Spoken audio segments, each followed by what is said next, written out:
My stepfather sold 3 of my mother's paintings before she'd even been in the ground a full month. So I took him to court. Here's everything that happened. My mother's name was Diane. She passed away on a Thursday morning in late February. She was 61 years old, ovarian cancer. She fought it for 2 years and 4 months, and she did not go quietly. She'd taught art history at a community college for almost 30 years. And she painted every chance she got, weekends, summer breaks, whenever she could carve out the time. By the end of her life, she had 93 original paintings, mostly large-scale oil pieces, some watercolors. A few of them were genuinely valuable, and she knew it. I'm Nora, I'm 34. I work as a freelance graphic designer out of my apartment in Raleigh. My biological dad left when I was 9, so for a long time it was just me and my mom. She married Gerald when I was 16. I want to be honest about Gerald. He wasn't cruel, he wasn't a monster. He loved my mom, and he took care of her when she was sick, drove her to appointments, managed her medications, was present. But her art? He just didn't get it. He'd walk past something she'd worked on for 6 weeks and say, "That's a nice one, Di." My mom used to joke that Gerald thought Rembrandt was a brand of toothpaste. The paintings. That was always just ours. She taught me to stretch canvas when I was 12. I have a clear memory of standing in her studio on Saturday mornings, watching her mix colors, asking questions she always had time to answer. About 8 months before she died, while she was still lucid and strong enough to have real conversations, my mom sat me down at her kitchen table and told me exactly what she wanted to happen to her work. She had a yellow legal pad and a pen. She wrote things down as she talked, like she needed to see it on paper to make it real. She wanted the collection split 3 ways. A third to me. A third to her sister, my Aunt Carol, who had supported her art from the very beginning.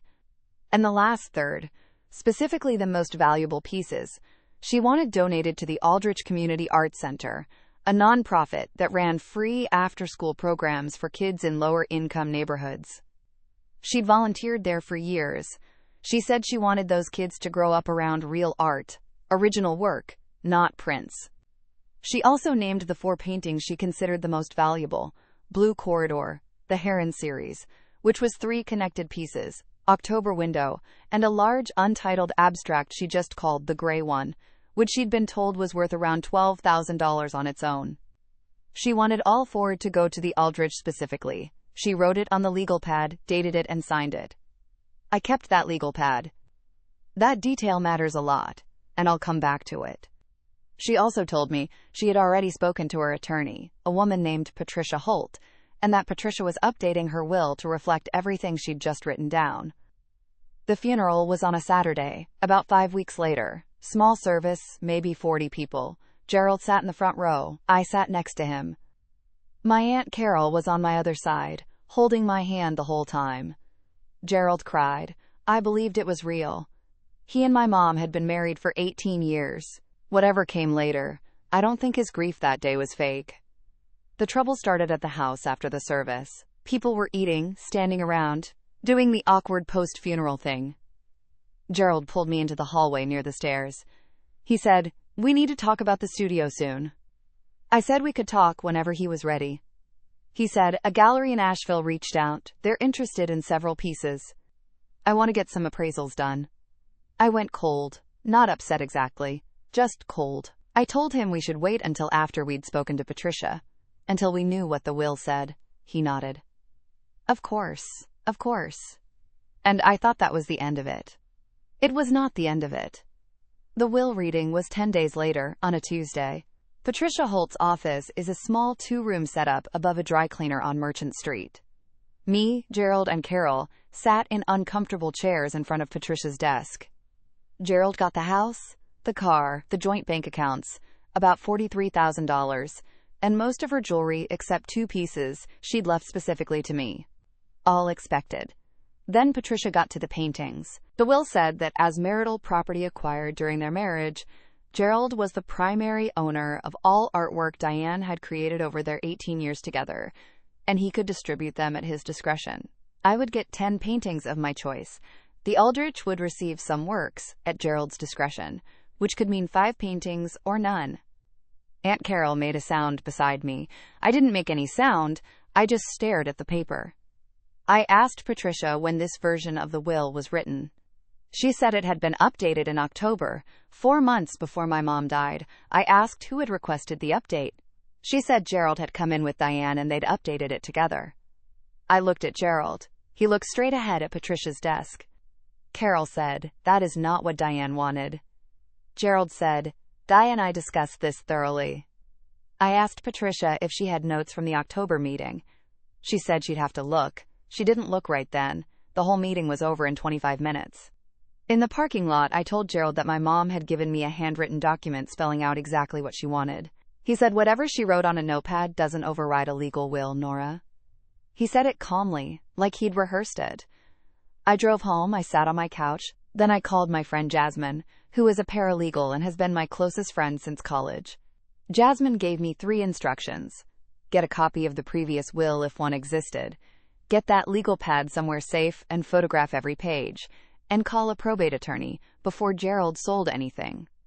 I called a probate attorney the next morning. Her name is Rachel Voss. The initial consultation was $350. Worth every single dollar. Rachel told me a will can absolutely be contested in North Carolina on grounds including undue influence, lack of testamentary capacity at the time of signing, and fraud. The key questions were, what was my mom's cognitive state in October? Was she being pressured? And was there a prior will that reflected different wishes? I went looking. I started with Patricia Holt. I went back to her office alone this time, without Gerald. Patricia seemed genuinely uncomfortable. I asked her directly whether there had been a previous will. She pulled the file. There was a will from 2019, before the cancer diagnosis. In that 2019 will, the paintings were explicitly left in thirds. 1 to me, 1 to Carol, 1 to the Aldrich, with the 4 named high-value pieces going specifically to the Aldrich. It was exactly what my mom had told me at the kitchen table. I asked Patricia what had changed in October. She was quiet for a moment. Then she said, quote, "Gerald was very involved in that meeting." I pushed her. She told me Diane had been more passive than usual during that meeting. Gerald had done most of the talking. Patricia said she had asked Diane directly if these were her wishes, and Diane had said yes. But Patricia admitted she'd had a concern at the time that she hadn't acted on, because Diane had technically answered her questions correctly. I asked if she'd put that in writing. She said she'd need to think about it.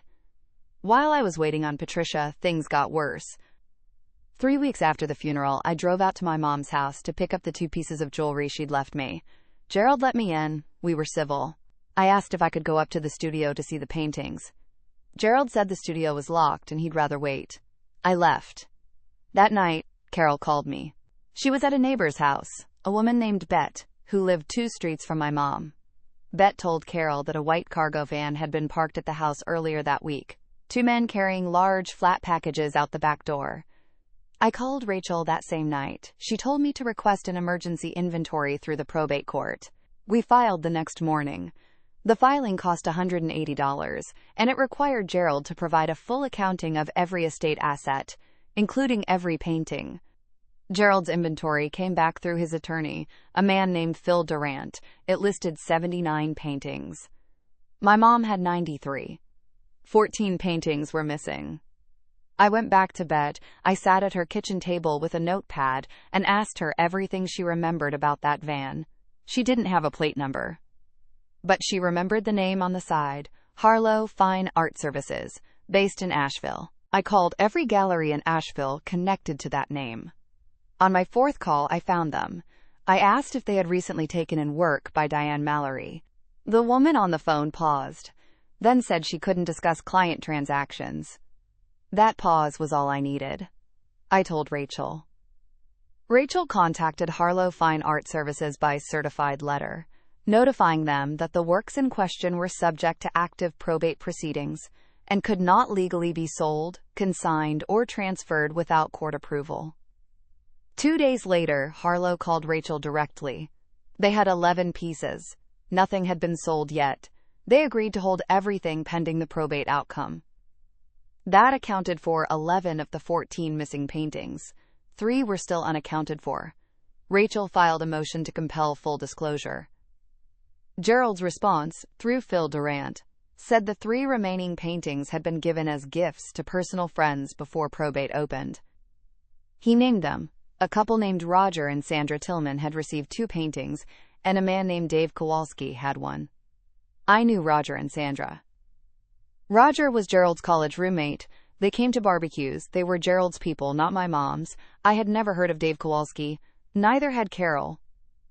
Rachel sent letters to the Tillmans and to Dave Kowalski. Roger called Gerald immediately after receiving his letter.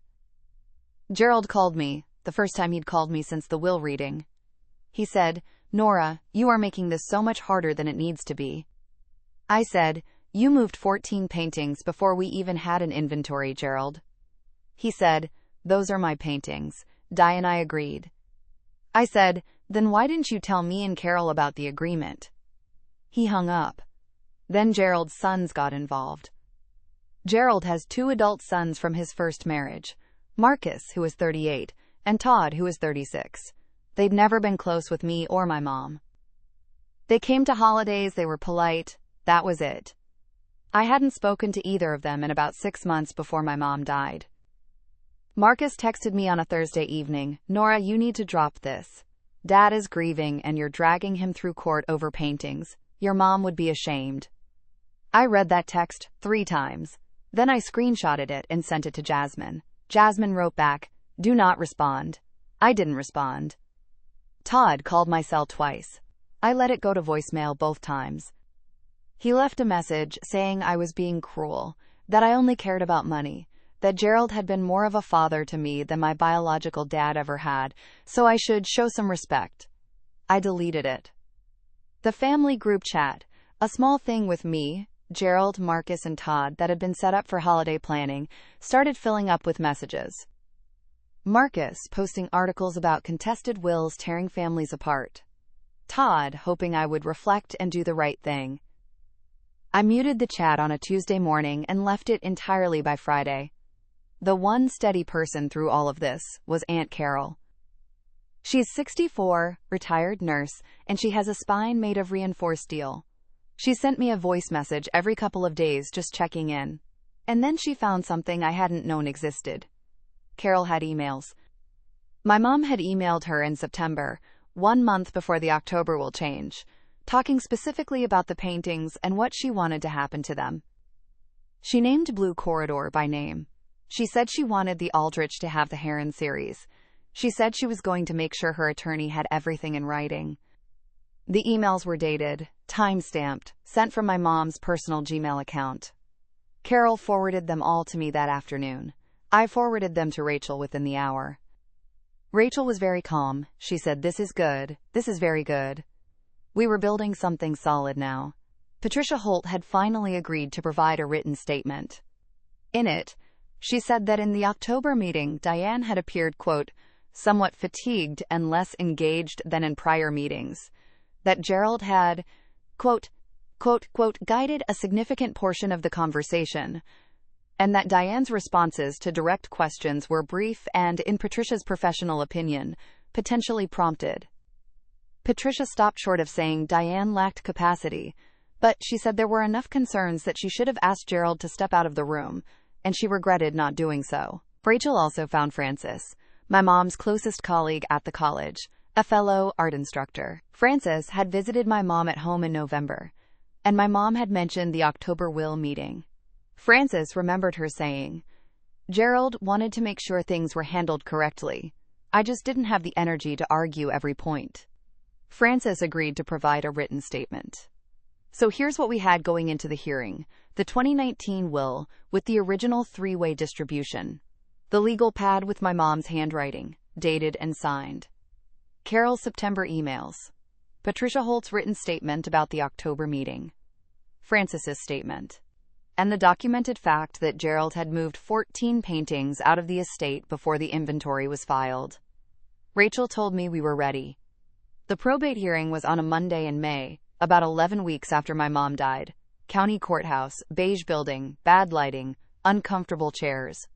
Gerald came with Phil Durant and Todd. Gerald wore a dark blazer. He looked older than I remembered. I sat at the table with Rachel. Carol sat in the gallery directly behind me. Phil Durant opened by arguing the October will was valid, executed while Diane was of sound mind, and that marital property rights gave Gerald full ownership regardless. He called me a disgruntled daughter trying to profit from her stepfather's grief. Rachel went next. She laid everything out in order: the 2019 will, the September emails, the legal pad, Patricia's statement, Francis's statement. Then she addressed the 14 missing paintings, 11 recovered from Harlow Fine Art Services in Asheville, 3 given away as gifts before the estate was inventoried. She noted that under North Carolina law, removing estate assets before probate is complete is considered dissipation and can be treated as fraud on the estate. The judge was a woman named Judge Calloway. She was in her 50s, gray hair, reading glasses on the end of her nose. She listened to everything without expression. When Phil Durant argued that Gerald hadn't known probate rules required him to preserve assets, Rachel responded that Gerald had an attorney, Phil Durant himself, and that ignorance of the law is not a defense, particularly given the timeline of events. Then Judge Calloway looked directly at Gerald and asked, "Did Diane initiate the October will change, or did he?" Phil Durant tried to interject. Judge Calloway told him to sit down. Gerald said, "We discussed it together." Judge Calloway asked whose idea it was to classify the paintings as marital property, rather than following the distribution in the 2019 will. Gerald was quiet for about 4 seconds. Then he said, "I felt it was the fair approach given how much I'd supported Di's work over the years." Judge Calloway took off her glasses and set them on her desk. She said, "Sir, your wife sent emails to her sister 1 month before this will change, specifically detailing her wishes for these paintings, wishes that directly contradict the October document. You removed 14 of those paintings before a proper inventory was taken. And your attorney, who you brought to your wife's will meeting, is now representing you in this proceeding." She put her glasses back on and said she would not rule from the bench, but that both parties should expect a written decision within 30 days. We got it in 22 days. Judge Calloway invalidated the October will as it applied to the paintings, finding sufficient evidence of undue influence given the full picture: Diane's diminished state during the October meeting as documented by her own attorney, the direct contradiction with her wishes from both 2019 and September, and Gerald's removal of assets before inventory. She reinstated the 2019 distribution for all artwork. She also ordered Gerald to either return or pay the fair market value of the 3 paintings he'd given away, based on professional appraisals. 2 of the 3, the ones that had gone to Roger and Sandra Tillman, were relatively modest, around $1,800 each. The third, the one Dave Kowalski had, turned out to be October Window, one of the 4 paintings my mom had specifically named for the Aldrich. An independent appraiser valued it at $14,000. Gerald had to pay $14,000 into the estate within 60 days. The 11 paintings from Harlow came back.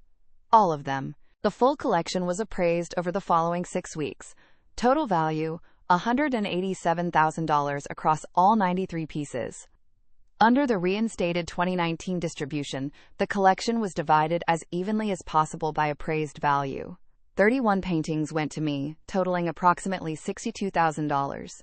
31 went to Carol. And 31 went to the Aldrich, including the full Heron series, Blue Corridor, the Gray One, and October Window, once Gerald paid out its value. Carol cried when the movers brought her paintings to her house. She called me that night and we stayed on the phone for over an hour just talking about my mom. The Aldrich's director sent me a handwritten letter saying they were planning a permanent room in my mother's name. That letter is framed in my apartment now. Here's where everyone landed. Gerald is still in the house. He has the $43,000 from the joint accounts, the car, the house itself, and whatever is left of his dignity. He has not spoken to me since the courthouse. His attorney sent Rachel a letter about 6 months ago, saying Gerald intended to appeal. The appeal never happened. Marcus has not contacted me since his text, saying my mom would be ashamed of me. I never responded to it. I never will. Todd sent me a message about 2 months after the ruling. It said, "I think things went too far on both sides." I read it and closed the app. There are no both sides when one side removed 14 paintings from an estate before the inventory was filed. But sure, Todd. Phil Durant ended up with a bar complaint filed against him, not by me, but by Patricia Holt, who felt his dual role in the situation warranted review. I don't know the outcome. Jasmine came to Raleigh the weekend after the ruling came down. We went out to dinner. She let me cry into my pasta for about 10 minutes, and then we talked about everything else for 2 hours. She is a good friend.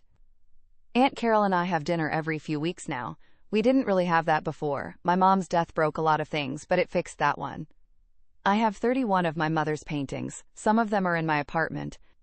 Some of them are in storage because I don't have enough wall space, which is a problem I will never complain about.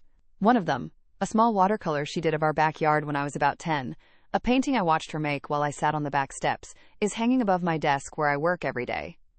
I look at it every morning. My mother wanted her art to outlast her. She wanted it with people who loved it and with kids who needed it. That's what happened. Gerald wanted to turn her life's work into a transaction, and I stopped him. I would do it again without hesitating for a second. So here's my question for you. If you were in my position, your mother's wishes in writing, a changed will, 14 paintings already out the door, what would you have done?